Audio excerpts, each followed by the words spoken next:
Today we're going to talk about Riemann sums. So let's begin by taking a look at the graph of x squared plus 1, but we're only going to look at this on the interval from 0 to 8. So let's put 8 here. And now let's say we want to approximate the area that's between the x-axis, our function, and x equals 0, x equals 8. There are a lot of different ways to approximate this area, and we're going to do this using rectangles. And today we're going to use 4 rectangles. So we'll say n is equal to 4. So let's divide our region up into 4 sections. And now I'll create some rectangles. 1, 2, 3, and 4.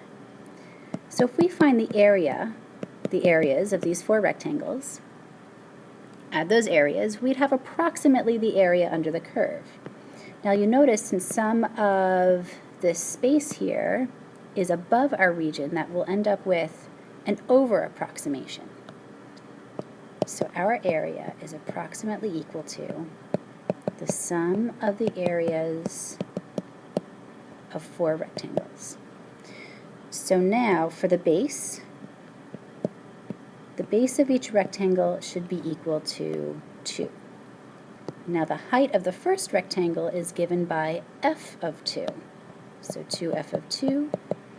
Again, the base is 2. The height of the second rectangle is given by f of 4. The height of the third rectangle is f of 6. And the height of the fourth is f of 8.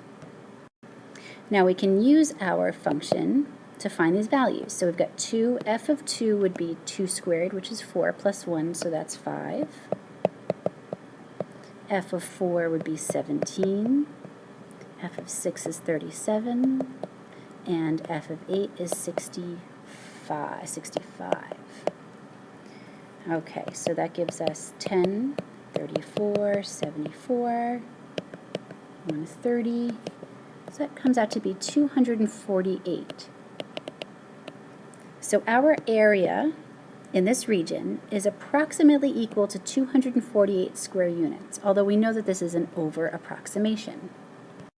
Now let's take a look at the same region, but this time we're going to draw our rectangles a little bit differently. So this is x squared plus 1, again just from 0 to 8. Still using 4 rectangles. But instead of extending the rectangles and creating them from the right endpoints, we're going to create them from the left. So notice that we've got some space here that's unaccounted for with our rectangles, which means that if we find the areas of these 4 rectangles, add them together, we'd have an under approximation of the area. So again, 4 rectangles. The bases will be 2 still, but now the height will be given by the left endpoint. So here the height of our first rectangle is f of 0. Then f of 2, then f of 4, and then f of 2 times f of 6. So that's 2. F of 0 is 0 squared plus 1, which is 1. 2 times 5, 2 times 17, and then 2 times 37.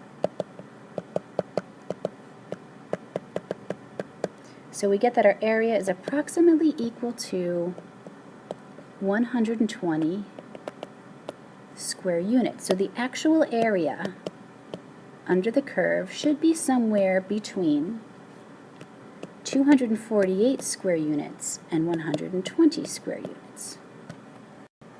I'm sure you can imagine that if we used more rectangles that we would have gotten a closer approximation, but most of the problems that you're going to see, they will tell you how many rectangles to use.